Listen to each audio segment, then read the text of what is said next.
Halo,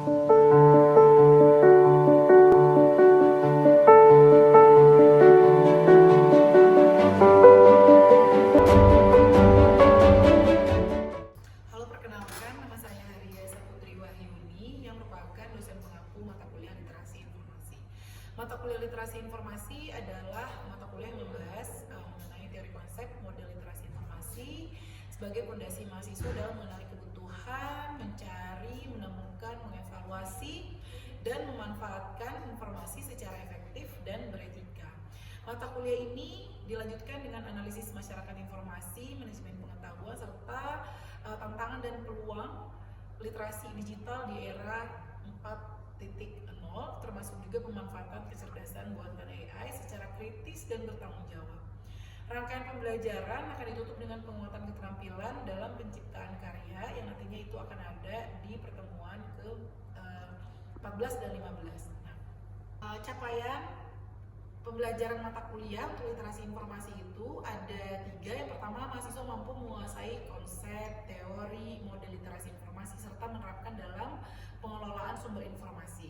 Yang kedua, itu mahasiswa mampu menerapkan pemikiran logis, kritis, sistematis dalam menganalisis masyarakat informasi serta tantangan dan peluang di era pada saat sekarang ini, termasuk dalam pemanfaatan kecerdasan buatan atau AI, dan mahasiswa mampu melakukan kajian ilmiah, menciptakan karya melalui keterampilan membaca kritis, lalu menulis, dan dihubungkan dengan literasi pustakawan.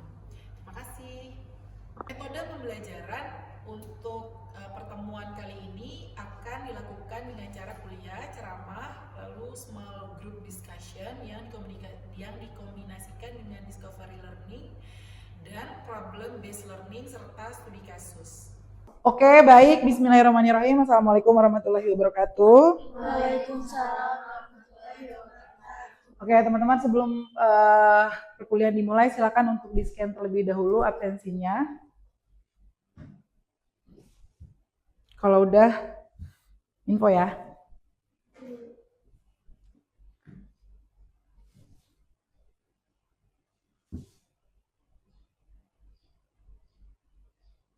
Sip.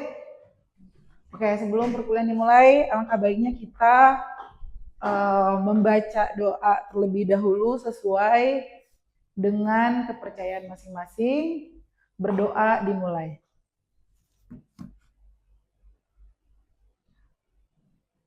Oke, berdoa selesai. Baik, teman-teman, sudah bisa dilihat materi kita hari ini? Sebelum kita mulai nih ya, saya pengen teman-teman semuanya pada punya handphone kan? Ya. Oke. Udah pada baca berita hari ini? Apa informasi terbaru yang kalian dapat hari ini? Siapa yang dibunuh? Yang jelas. Kalau memberikan informasi harus jelas ya, teman-teman. Udah ada lama sih, cuma yang satu bukan sih? Satpam itu. Oke, sekarang tolong ya, sebelum kita mulai nih ya, kita praktik dulu biar teman-teman tuh mengetahui sebenarnya apa sih materi kita pada hari ini tuh tentang apa gitu. Silakan teman-teman gunakan handphonenya, cari satu berita yang menurut kalian itu adalah valid, bukan hoax. Oke? Sip, silakan dicari terlebih dahulu. Dapat satu berita yang menurut kalian itu adalah valid dan bukan hoax. Siapa? Ada yang mau? Coba. Apa? Gempa hujan Jepang. Generasi besar 7,1. Di Jepang, di daerah mana? Jepang di daerah. Kota kecilnya. Di sini hanya mengimbau supaya Sumber informasinya dari mana? dari Detiknews. Dari Detiknews. Oke, terima kasih. Oke, teman-teman. Selain dari contoh yang diberikan, ada yang pengen memberikan contoh lain? Coba kamu. Ini seorang ayah dan anaknya meninggal dunia usai ditabrak mobil di Banten. Jadi awalnya tuh ayahnya ini nganterin putrinya menuju SMA, terus akibat benturan dia ditabrak sama mobilnya yang dari belakang. Ini sebenarnya dari TV One. Oke, baik, terima kasih ya atas contohnya. Dari semua yang teman-teman tadi sudah baca, sudah lihat, begitu banyak informasi yang kita temui di dunia ini, betul? saking banyaknya, kita itu sebenarnya tidak kekurangan informasi sama sekali. Dulu kalau misalnya kita membahas media lama, itu sumber informasi hanya dari koran, mana lagi? Orang tua kalian kalau nyari informasi mana? Radio, terus TV. Sekarang semuanya bertransformasi menjadi media digital. Tuh. Sekarang tuh udah banyak banget. Tidak hanya dari contoh website berita, ada istilahnya sekarang tuh citizen journalism. Teman-teman bisa melihat informasi dan berita itu dari mana? Dari updatean orang, dari media, platform media kayak TikTok, terus updatean history teman kalian aja itu lebih cepat kalian tahu informasinya daripada berita yang ada. Misal contoh, ada kejadian kecelakaan di dekat sekitaran Widyatama nih misalnya. Terus ada update-nya, ada kecelakaan nih di daerah Widyatama di depan kampus misalnya. Kalau bagi yang datang hati-hati misalnya macet. Itu sebuah informasi yang mana keabsahannya valid dari orang yang mengalami di tempat. Nah nanti bisa di-cover kalau misalnya udah diliput sama media, baru dia masuk ke media massa dan segala macamnya. Nah, semua informasi ini teman-teman, apalagi kalau kalian lihat status orang di Instagram, ini pusing ya sih. Nah, oleh sebab itu, di dalam mata kuliah literasi informasi, khususnya pembahasan literasi media pada saat sekarang ini, dengan perjalanan informasi tadi ya udah banyak banget, udah gitu teman-teman bisa mencari informasi dari mana-mana. Teman-teman itu harus memiliki kemampuan bagaimana informasi itu bisa dicek keabsahannya, diketahui sumbernya betul atau tidak. Tidak semua media online, kayak tadi contoh apa? Detik News. Tidak semua informasi itu bisa valid kalau misalnya itu di media baru. Karena begini, perputaran informasi itu cepet banget. Bisa saja yang diberitakan, bisa contoh yang kecelakaan tadi, beritanya itu tidak lengkap. Kayak cuma dikasih tahu ada kecelakaan di depan Widyatama, bisa saja yang memberikan informasi kecelakaannya entah warga atau kecelakaannya bisa terjadi karena satu pengendara motornya ngantuk misalnya. Padahal sebenarnya itu belum tentu. Karena itu pengamatan kasat mata dari yang melihat satu pihak. Tapi setelah ada wawancara misalnya dari reporter, baru informasi itu bisa diverifikasi benar atau tidaknya. Nah, perubahan informasi itu bisa saja terjadi di detik news itu salah. Karena pernah ada kejadian, ada tahu Kumparan? Nah, Kumparan itu pernah men-share sebuah informasi di akun Instagramnya, ternyata itu informasinya tidak valid. Jadi diprotes sama yang diberitakan. Misalnya kayak gini, Feby itu kalau misalnya mau masuk koran, kan diwawancara misalnya, itu tuh butuh verifikasi Feby dulu berita itu boleh naik atau enggak, udah sesuai atau enggak. Ternyata pas Kumparan itu bikin berita, yang diberitakannya tuh nggak setuju.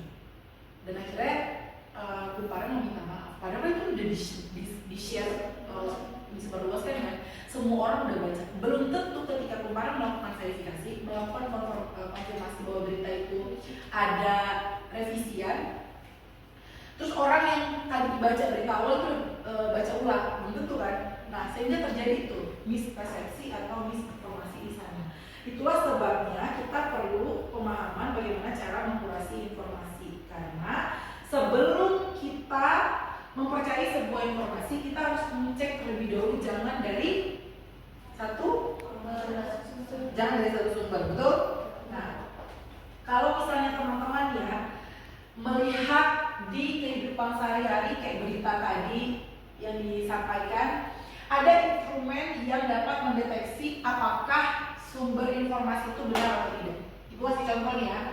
Pertama, sumbernya dari mana? Betul? Lihat yang mengeluarkan informasi itu siapa, medianya apa, platformnya apa. Coba kasih contoh media apa yang menurut kalian ketika memberikan informasi itu pasti valid. CNN Indonesia. Betul, Tempo, CNN Indonesia, ada lagi? Kompas. Karena kredibilitas sebuah lembaganya pertimbangkan gitu ya, karena ketika mereka menyebarkan sebuah informasi itu nggak ecek-ecek, betul? Nah, sepakat teman-teman. Tapi selain itu kan jurnalis ya, media berita. Tapi selain itu ada lagi nggak? Nah, tadi udah melakukan perbandingan antar dua sumber yang terkait. Nah, kalau misalnya sumbernya itu dari sebuah website, itu kita bisa menggunakan alat deteksi yang namanya apa ini? Cekfakta.com atau Turnitin. Itu memang sudah disediakan. Jadi ibaratnya itu kalau yang terjadi sekarang itu AI lawan AI. Hasil AI dideteksi oleh AI. Nah, jadi sebenarnya kita dibodoh-bodohi AI nggak sih? Enggak juga. Kan AI itu promnya dari kita ya. Jadi kita yang bakal mengetahui atau mengkonfirmasi cara mereka melacak sebuah informasi. Sama, informasi yang ada di cloud system, yang ada di internet ini semuanya itu bisa dikonfirmasi lewat aplikasi atau lewat teknologi handphone kalian masing-masing. Kalian punya Google? Punya? Ada? Nah, oke. Nanti kita juga akan praktek ya teman-teman penggunaan Google Lens ini untuk mendeteksi apakah informasi ini valid atau tidak, benar atau tidak. Saya akan kasih contoh. Oke, sudah siap? Siap. Oke, itu adalah bagaimana cara teman-teman mengkonfirmasi informasi itu valid atau tidak. Bekerja untuk teman-teman langsung praktikum di kelas. Ibu cuma kasih waktu 10 menit Pak ya. Caranya adalah pertama cari sebuah informasi hoax dan valid. Jadi itu akan ada menjadi pembeda. Ini kan ada beberapa kolom ya, ada beberapa kolom. Teman-teman cari nama sumber informasinya dari mana, tipenya apa. Yang pasti kalian akan nyarinya di digital semua kan. Lalu kredibilitasnya sumber informasi itu tinggi atau rendah, tentukan aja sendiri. Yang anaknya tidur di belakang pintu. Di mana ya? Menyebar komik hidup. Oke, baik teman-teman. Sudah selesai? Oke, silakan dikumpulkan. Baik, ini nanti untuk melihat ya teman-teman apakah kalian memahami dari materi yang tadi sudah dijelaskan. Oke, sudah? Oke, baik, terima kasih. Oke, baik teman-teman, ada yang ingin tanyakan? Coba. Oke. Kalau misalnya di artikel nih, mengutip suatu dari artikel lain misalnya. Oke, artikel mengutip dari artikel lain. Oke. Nah, itu kita bisa mencari dokumen aslinya. Oke. Di mana, dan kalau tingkat mahasiswa itu apakah semua jurnal itu valid atau tidak? Oh, ini yang dibahas adalah jurnal berarti ya. Oke. Sebelum kita masuk ke jurnal, kita masuk ke search engine dulu ya. Di mata kuliah Pamin ada cara pencarian informasi dengan teknikal boolean yang pakai and, or, dan not. Nah, itu sebenarnya adalah cara yang digunakan untuk memverifikasi sumber utamanya dari mana. Karena ini, kalau untuk mencari sumber utama itu kan biasanya ada tahun terbitan, benar nggak? Jadi terbitannya kapan, yang nulisnya siapa, tahun berapa, itu akan terlihat tuh mana yang duluan. Nah, dibantu tadi dengan pencarian boolean tadi, biar nanti tahu sumber informasinya dari mana. Terus kalau misalnya ke jurnal, sama juga, dia yang mengeluarkan pernyataan pertama itu di jurnal yang terbitan kapan.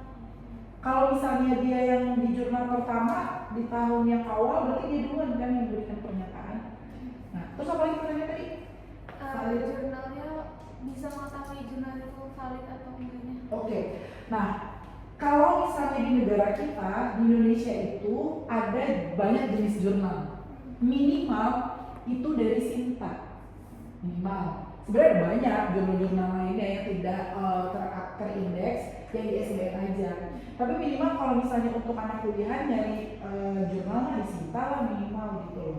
Karena itu memang proses verifikasinya memang sesuai dengan terbitan karyanya kan. Tapi untuk lebih keren lagi, teman-teman bisa mencari sumber informasi itu di jurnal internasional.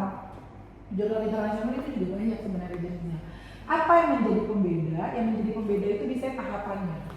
Tahapannya ketika kalian mau submit sebuah jurnal itu tahapan untuk bisa diterimanya itu syaratnya berbeda.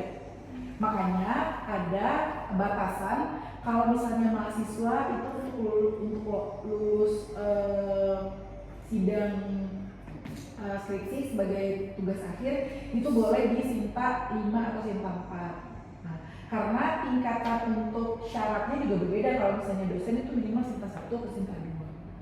Seperti itu. Jawab? Jawab. Terima kasih. Sama-sama. Ada yang ditanyakan lagi? Oke, boleh. Kalau misalkan beritanya tuh terkini terus belum bisa dicek di turn back Oke. itu, nah itu gimana? Cari dengan referensi lain dengan mekanisme boolean tadi. Dia dari mana sumbernya selain dari situ. Oke? Karena turn back host juga kan itu aplikasi ya. Dia nggak bisa update dalam detik itu juga. Nah, satu-satunya cara dengan memanfaatkan mekanisme sistem boolean tadi, karena dia akan terhubung tuh langsung. Yang di internet itu semuanya bakal keluar. Nah, itu memudahkan sebenarnya. Oke? Sip. Ada yang ditanyakan lagi? Cukup. Baik teman-teman, karena dirasa cukup, nanti bahan evaluasi yang tugas ibu berikan itu akan ibu paparkan ke kalian sejauh mana pemahaman kalian dari materi yang sudah disampaikan pada hari ini. Jika sudah, mari kita berdoa, mari kepercayaan masing-masing, berdoa mulai. Oke, berdoa selesai, sampai jumpa minggu depan dengan materi selanjutnya. Nanti teman-teman bisa cek di RPS. Sekalian juga saya akan memberikan modul sebelum kita memulai proses pembelajaran. Terima kasih. Assalamualaikum warahmatullahi wabarakatuh. Waalaikumsalam warahmatullahi wabarakatuh. Oke, sekian video pembelajaran saya untuk pertemuan ke-11. Video tersebut merupakan pemaparan bagaimana saya mengajarkan materi kepada mahasiswa di dalam kelas.